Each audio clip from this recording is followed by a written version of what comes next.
Welcome to Bigfoot Society. If you have Bigfoot activity to report from the same areas discussed in this episode, please reach out to me directly after this episode.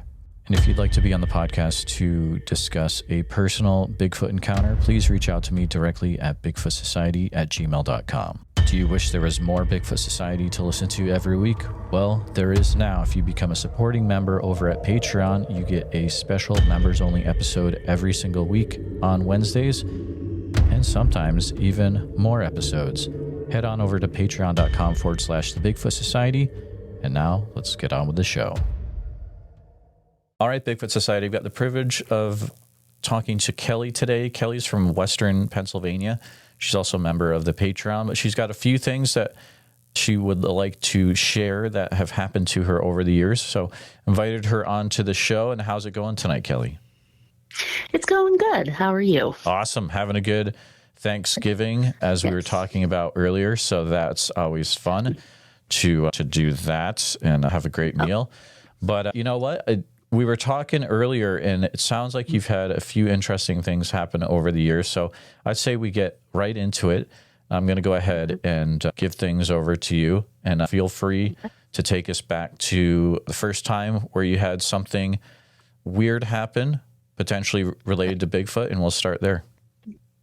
Okay, sounds good. So this actually happened, I believe it was either 2008 or 2009. I used to be married, and he was actually from upstate New York.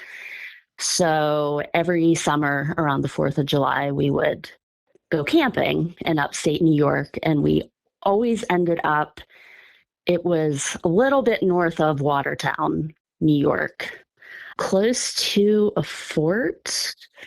I can't remember what. We were really close to some sort of base up there. So you could always hear the planes coming in, or if they had choppers, you would hear stuff.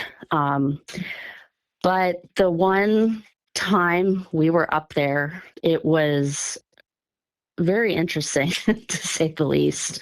We were in a cabin. Like the first night we were in a tent, and it was just rain. So we were able to get a cabin, and we were at a very small campground. I'm not going to mention it because I don't know if they would appreciate being on a podcast, but it was a private little campground. They had, I think it was 5 cabins and a couple little tent sites. And the one night I went to bed, it was about 12:30, and I laid down in the cabin. My ex-husband at the time was downstairs talking to his brother, and I'm laying there just getting ready to go to sleep, and I heard a scream. I don't even know the best way to describe it, because every time I talk about it, I get a little twitchy because it was really scary to me. But it sounded like a woman screaming. We were not in the middle of nowhere, but we were very close to the border of Canada. But there was, I think we were about an hour from Watertown. So there was no one around us, pretty much. And yeah, I heard it, and the hair just stood up on the back of my neck, and I just got instant fear. And I've been camping most of my life. I've been camping since I was 2 weeks old, and I'm 44 now. So I've been out camping for a while, and I had never heard anything like it. So when my husband at the time finally came up to bed, I had asked him if he heard it, and he essentially thought I was crazy and was just like, "Oh, you're hearing things. Like, you're fine. Like, we're in the woods. You're okay." And I was like, "Okay." And somehow I got to sleep. I don't know how. And about probably 2 to 3 hours later, we were actually woken up out of a dead sleep, hearing the same exact thing. And he sat up and was like, "What was that?" And I was like, "That, my love, is what I told you I heard a couple hours ago." And it was just weird because It wasn't human sounding, but it wasn't like I've heard big cats, and there was just something not right about this. It sounded very human, but there was just something about it that to this day, it just creeps me out. We got online, we were looking up animal noises, trying to figure out what it was. And I was actually, the next morning when I woke up, I talked to my father-in-law about it at the time, and he heard it too. And this was an area that he had been camping at for probably 40 years. And I've never in my life heard that ever. So I don't know what it was. I don't know that I want to know what it was. And then just eventually it became a running joke where we were just all, oh, it was Bigfoot. And then we just joked about it. And then I started listening to this show. I started listening to Sasquatch Chronicles. And it really opened my eyes to what it could have possibly been. So that was the first one. And that was close to 20 years ago that happened. So that's really interesting. So you're saying you, your ex-husband, and also your father-in-law had all heard that sound, but the father-in-law heard at a different time. He actually heard it when I heard it the first time. Oh, okay. Yeah, because he had just gone to bed. So when it happened, me and him heard it the first time, but he didn't hear it. He didn't wake up the second time that it happened.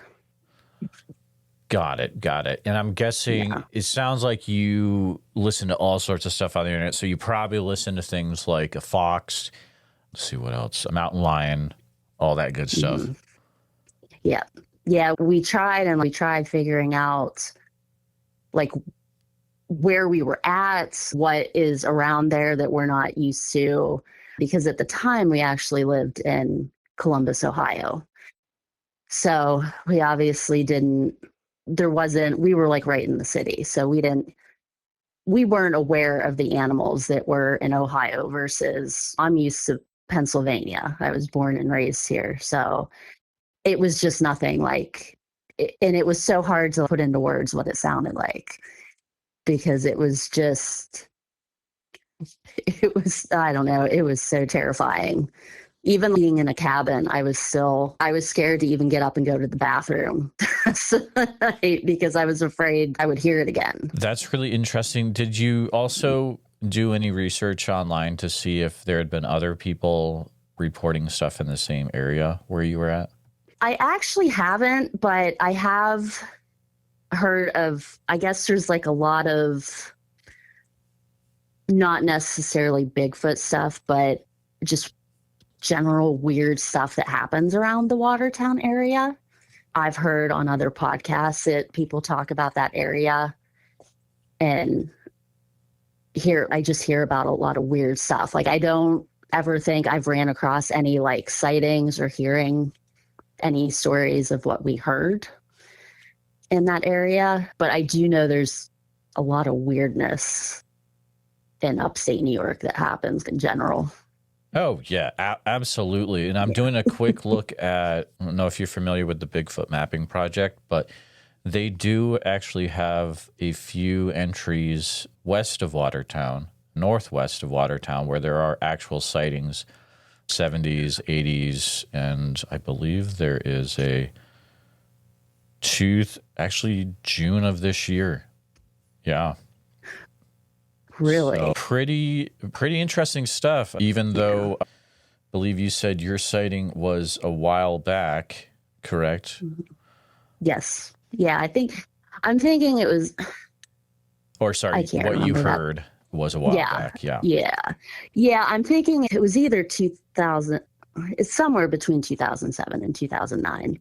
I tend to blur a lot of that time of my life out, but it was like pretty early 2000s that happened. And that had been probably my 5th year going up there and spending time there. And we had never, like, you would hear owls, you would hear loons, and that was it. Like, you didn't hear anything. Like, it was always pretty generally quiet. So it really threw us off. And Uh, we were all just, we woke up and we were stunned because we're just like, what, did somebody actually get murdered out there? Or, yeah, it was bone chilling to hear. And I never want to hear it again. Did you ever go back to that same cabin in future years? Yeah, we actually went back for 2 more years after that. And I think we all, like, it just made us feel better to joke about it because then we weren't like so scared, but we never heard anything else, like nothing out of the ordinary. It affects you, or I'm speaking from my own experience, that when you hear something like that, it affects you in a way that you cannot control. Or at least that's what happened to me. Did you have any? It sounds like you were definitely freaked out. But did you have any physical reactions in any way when you heard that? Did you, like, oh, my body's reacting in a way that I can't really control right now? For me, it was that felt like all the blood rushed out of my head, and I stopped hearing halfway through when I heard a scream in the woods. It was the weirdest thing. I couldn't control it. Oddly enough, not really. It was just an instant. It was just the fear, and I was shaking because I was just scared. And then literally the hair on the back of my neck and my arms were just standing on end. And I was like, okay, I clearly, like, of all the years I've been going camping, I've never had, even like I've been places and there's been bear around, and it's never been like that. I think it was just like a very primal fear. But then I felt like I fell asleep then. It was like I heard it the first time and then I laid down and I went to sleep, which and I hear that a lot in cases, and it makes no sense, especially with me because I struggle with sleep issues to begin with. But yeah, I just laid down, rolled over, and went to sleep until it woke me up. And I was in a dead sleep when it woke me up again, when we heard it again. What time roughly was that where you would have woken up out of sleep? Probably 3-ish. Okay. 3:30 in the morning. Okay. Yeah. So that's something weird about that always seems to be the time frame that you hear. And also when I've been woken up one time by whoops, it was 3 to 3:30. And I don't know what it is. Maybe something about that hour. There's probably some studies you can look into, but just extremely weird stuff, why things decide to start kicking off at that time. But so now after you had that happen, sometimes when people experience something like this, they will start going and researching and just on this crazy quest. Did that happen to you, or was it like, okay, this happened to me, it was weird, but I'm not going to go down a crazy rabbit trail? I didn't go. I was already aware of the phenomenon, and I've always been interested in it, but I didn't really go deep diving into it. I started watching more shows about it, but when I would watch them, I started to take it a little bit more seriously because it was just something that was so unexplained and so unusual.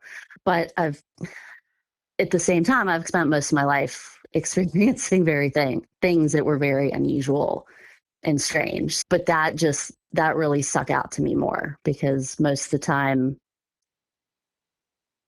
I don't know, it was just such an odd thing and such an unexplainable thing and then but as I've gotten older, that's when it was like, I'm really going to dig into this. And then I moved back to Pennsylvania, and then I was like, there's a lot that's like not too far from us. So now I'm like, when I go to plan like backpacking trips, like I'll tell my friends, hey, can we like go to this area? And they're just like, oh, because they know why. Like they know me now. And they're just like, all right, it's a weird area. We'll go.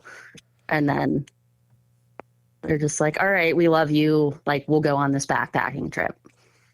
Oh, And that's then, cool. Yeah, that yeah. is a you really can only get away with that once before people start to realize what you're doing. And if you have a group of friends where they're cool with it, that's great. But Yeah. Pennsylvania, there's some wild places you could go to. You've got Chestnut Ridge. You've got, we're going to talk about Allegheny National Forest in a little bit. Yeah. Poconos are crazy. And I don't know if you heard the episode a little bit back where it was the Forbes State Forest. I would love to check out that area. The stuff that guy had Oh, happen in Forbes State yeah. Forest. And I think that's over maybe a little southeast or east of Pittsburgh in that area. Okay. But yeah, Hmm. that was a wild two-parter for sure. But I would love to hear a little bit. You had said earlier off air you had some stuff happen in Allegheny National Forest as well. Yes. So this actually just happened. It was this past July of this year. I went on a camping trip. One of my best friends, she has 3 kids, but the one is in her 20s now. So she takes the 2 younger ones. And we go camping every year. We try to do at least 3 trips with all of us. And this last time we wanted to check out someplace different because we always go to the same park at least once a year. So somebody had recommended in Tionesta, which is in the Alleghenies. And it was, I can't remember the name of it, but it's actually, I think it's an Army Corps of Engineer built the campground, and it's a gorgeous campground. It's right by the Tionesta Creek and the dam there. Really big. There's 100 campsites there. When this happened, I was a little shocked because we were around a lot of people. Again, this actually happened at about 3 o'clock in the morning, and we were all in tents, and I got up to go to the bathroom. And as I was going to the bathroom, I heard very clearly wood knocks. And I stopped because I was like, no, like this, come on. And I'm just like squatting, like listening because I'm like, there's no way. But I could tell because my back was towards the creek and I could tell it was across from the creek. Um, and I could tell like it sounded like it was further up the mountain because there was like Pennsylvania mountains, but the mountains like behind us, I could tell it was like a little bit further up. But it was the first 2 that I heard were to my right. And about maybe 3, 4 seconds later, I heard 2 reply back. And they were actually to the left of me, still across the creek, but they were to the left of me. And they actually sounded a little bit further away. And I was like, okay, so this is happening. So I went into the tent and I laid down and I listened, and it kept going back and forth wood knocks for about 15 minutes until it stopped. And it was weird. We had our 2 dogs with us and they didn't, like, there were no reactions out of them. I wasn't waking my husband up for it because I'm like, there's really no point. But the next morning when I woke up, I didn't even think to say anything to my friend. I don't know why. Like, it completely, like, my mind went blank. I didn't even think about it. And I didn't even think of telling my husband until we got home and got unpacked. And I was like, oh, I got to tell you this. And then it took me like 2 weeks to tell my friend because I hadn't seen her for a little while. And we met one night and I was like, I've been meaning to tell you this. And then that's when she told me that the night before she woke up in the morning to go to the bathroom and she heard wood knocking. But she just was like, huh, that's weird, and just went back to bed and didn't even think about it until I brought it up to her. That's very strange. Was there a pattern to it at all? Yeah. I mean, it was just two. Okay. And every time, like you heard, it was the exact. It was so weird because I was like, I always hear that they do it like three times. Like I always hear like the threes. So it was two. That's what caught my attention, is it was just the two. And they were like perfectly spaced apart. And both sets that I heard were the same. It was like an echo almost. It was bizarre. I was just like, there's no way. Like, come on. I've been going up there now for like 2 years wanting to like experience something because I've heard it's such an active area. I've backpacked up there and didn't have anything happen. We did back in, I think it was last year, we did a little backpacking trip that was still, it's called Minister Creek. It's a really small, it's like a 6.5, 7 mile round trip loop. And we did that the one day. And not until we got home, because at that time we had one of our other friends with us. And I'm like, all right, do I talk about this with her? Because like you talk to some people and they look like you have 12 heads when you talk about it. So I am very cautious, like who I talk about it with. And then I discovered she's not that into it, but she doesn't think I'm crazy. But after we did that trip, actually, me and my good friend were actually talking about how like we just felt a discomfort doing the hike, which I've done before and I've had no issues. But this one was it was eerie. It was a very eerie feeling, but that was only about 10 miles from where we were when the wood knocks happened. That's extremely weird, but it's also cool that your friend had a similar experience. And if you look at the map around that Tionesta area, there are, not in the exact Tionesta area, but around it, yeah, there's sightings reported and stuff. And I would start to use that website. It's a really good tool. Okay. I'll check that out. It's really cool. For example, like if I was looking at this area and I was like, where would I go?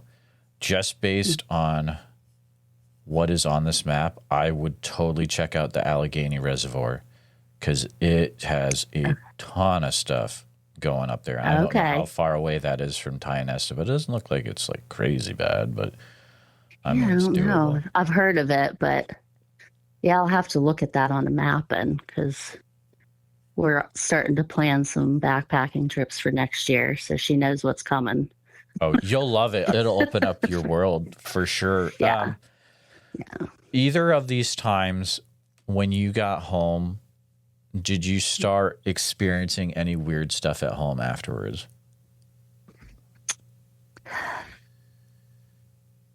Yes.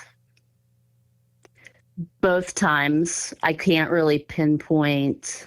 Like I said, I've always had activity around me, but it seems to ramp up a little bit when I get back. And I love to backpack, and that it's like any other time I've come back and it's like normal everyday life.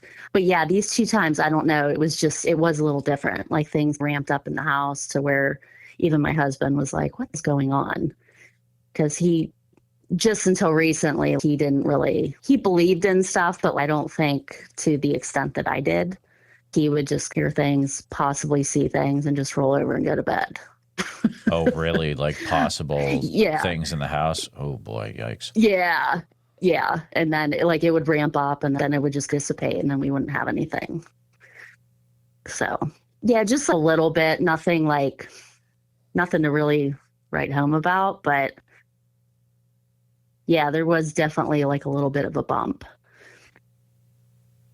So that's always interesting when people will share, like, yeah, you know, there's a lot of people will say, I'll see something, maybe shadow, corner of my eye, something will start to move by itself. And it's like, doesn't make sense what the connection is. Like, why, if you have a Bigfoot interaction, why is it connected to stuff happening at your house, like a hitchhiker effect? Unless we are, I don't know. It's like maybe we're categorizing one of those events wrong, or maybe they're just all connected in a way and we're not smart enough to see all those connections yet. There's a lot of unanswered questions, but it is good that it sounded like that just went away by itself. Yeah. Yep. Just like a couple days, and then it was gone. Nothing ever happened. Yeah.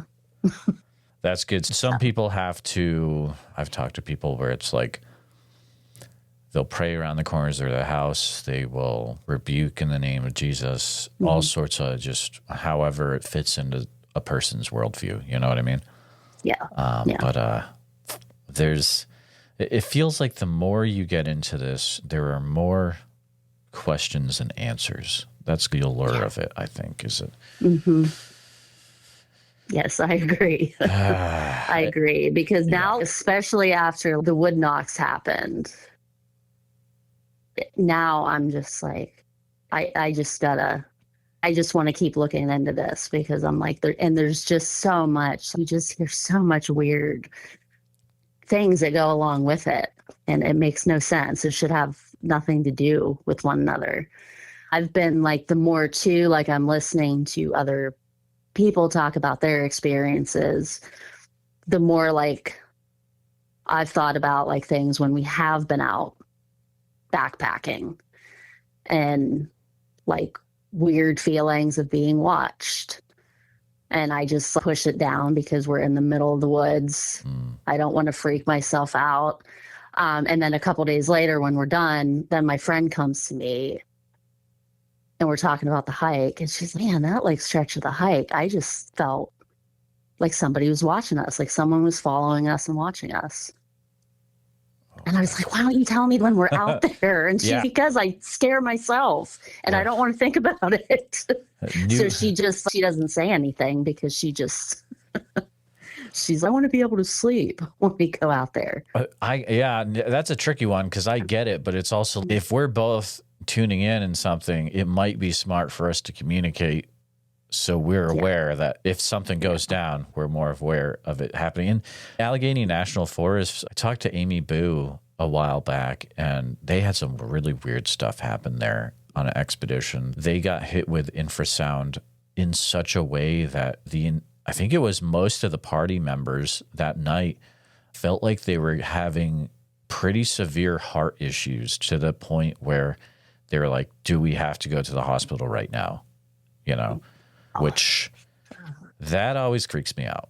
Yeah, that's definitely not a part of it that I want to experience. And I still don't know how I feel like if I'm one of those people, because you hear all these people like, oh, I'd love to see one. And then they see one, and it like ruins the rest of their life. Like they can't go out in the woods anymore. They can't do anything outside anymore. And I don't want that. That's my church, being out in nature. Always been connected to that. And if I didn't have that, I don't know what I would do. It's okay. Would I ever really want to see one? How about I just hear them and just hear things that could possibly be them, and just go on with my life? Because I don't know if I would be able to mentally handle seeing something like that. It would be rough. I believe I'm at the point where I'm ready for it. I'm very close, I think. Mm-hmm. I've experienced, I think, something similar to it, and I haven't shared this yet, but I will. Me and my son and I were hiking in a nearby small wildlife area, and we're walking along, and all of a sudden, just get this weird feeling. I'm like, something is weird here. And I was looking around, and it was a few months ago. And I remember I'm looking along, and then all of a sudden you just focus. Something is different here. And I focus right on a face, and there's a hunter right there. And it's not a Bigfoot, but just that, there's something else here. And you're just like, uh-oh. And so I made like a, hey, buddy, how's it going? So like they knew that, hey, don't take us out. We're not deer. But I can't imagine that magnified 1,000, where it's not just a hunter, but it's like a face of, and you know, the face is described in so many different ways, from Neanderthal to ape. But can you imagine seeing something like that through the leaves? Oof. Oh, I couldn't. I think Wild I would stuff. just start crying and hope for the best. I don't even know what I would do.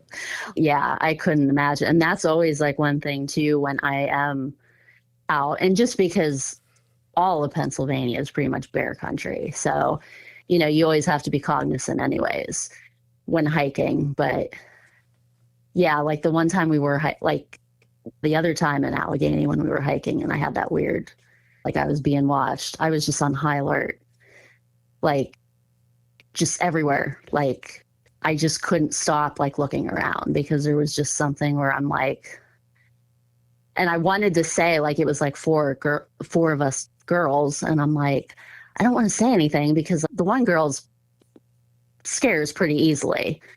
And I was like, okay, we still have one more night to like camp.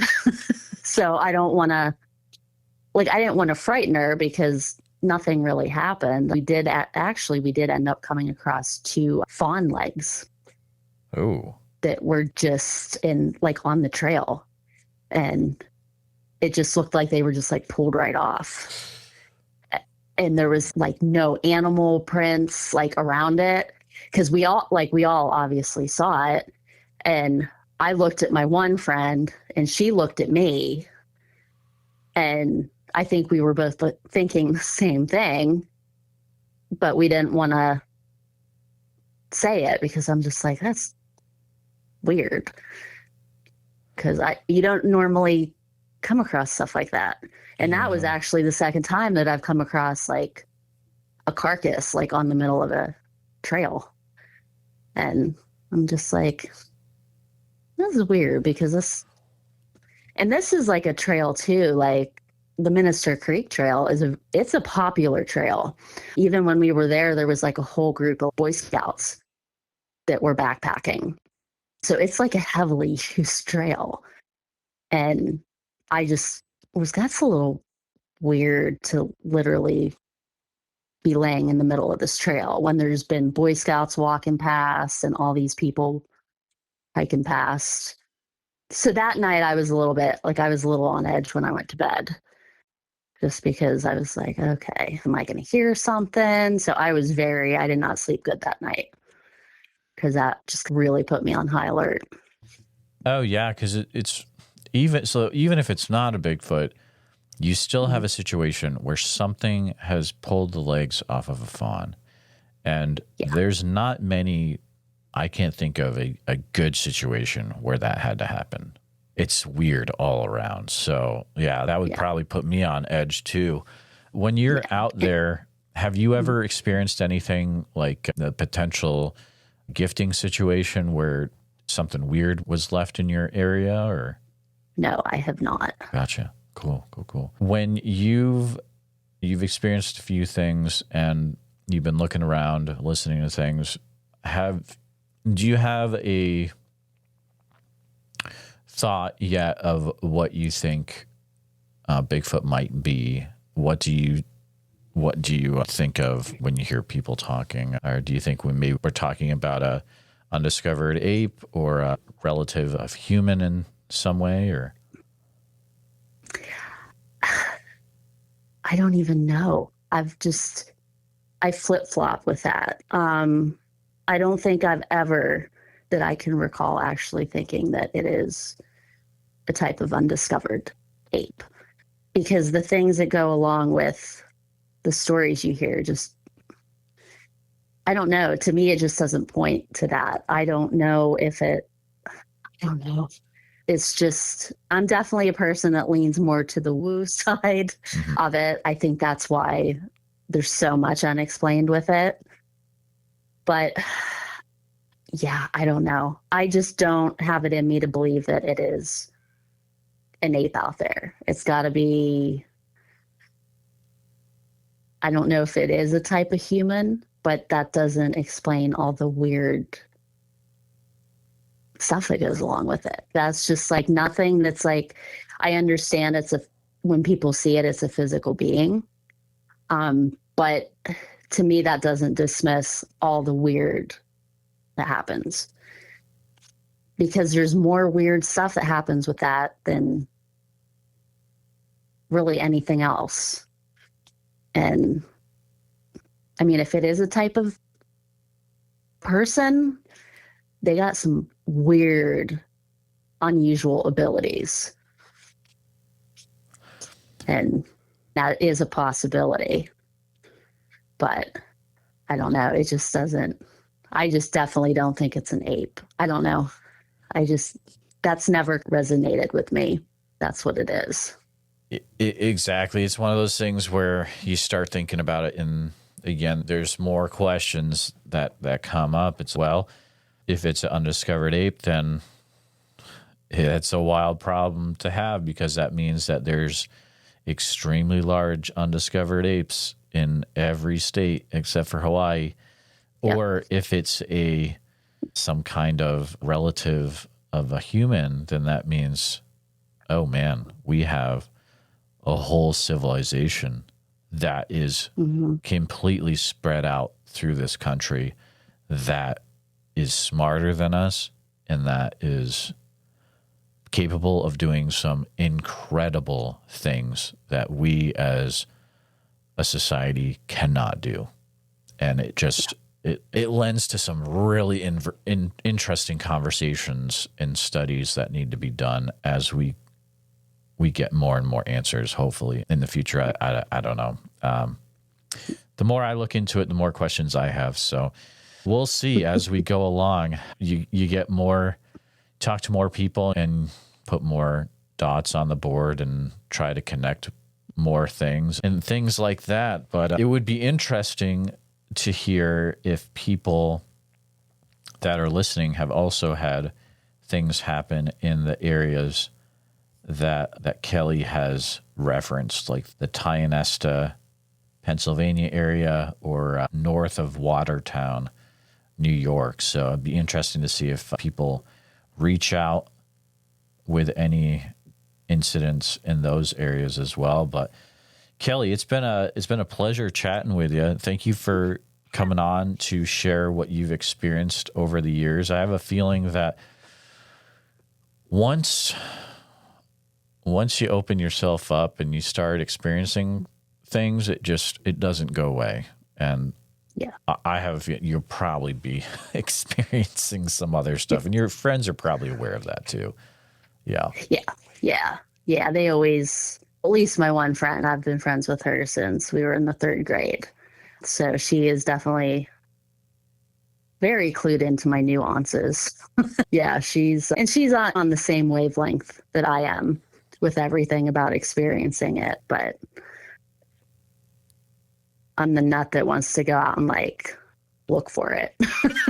So exactly. I don't know how much longer I'm going to keep her on the line with that. I don't know. I have a feeling there's going to be some point she's going to be like, all right, I'm done. I've had it. You're getting too weird.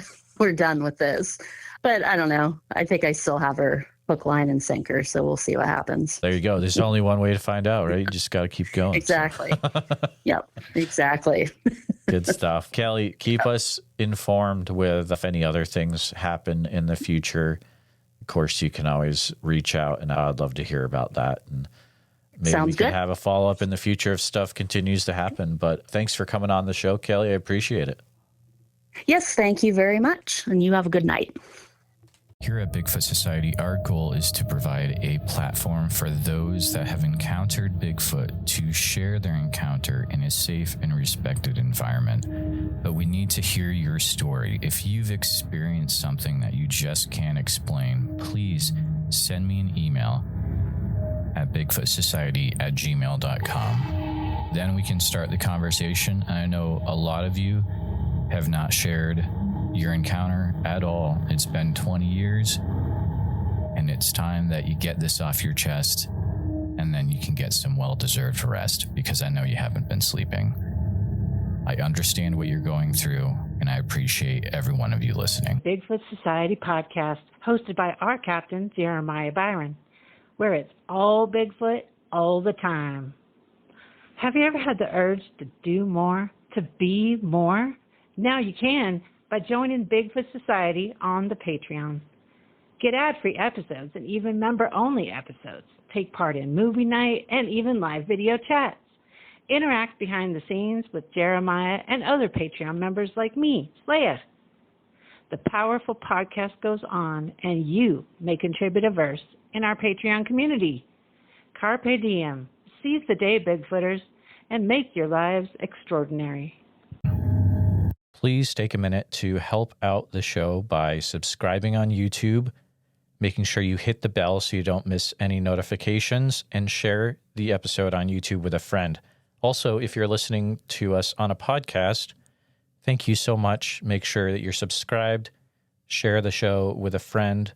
Really, it's all about sharing the show wherever you can. If you've had a Bigfoot encounter related to the following or know someone who has, please reach out to me at bigfootsociety@gmail.com or pass on my email. Here's the list. These are all in Oregon, by the way.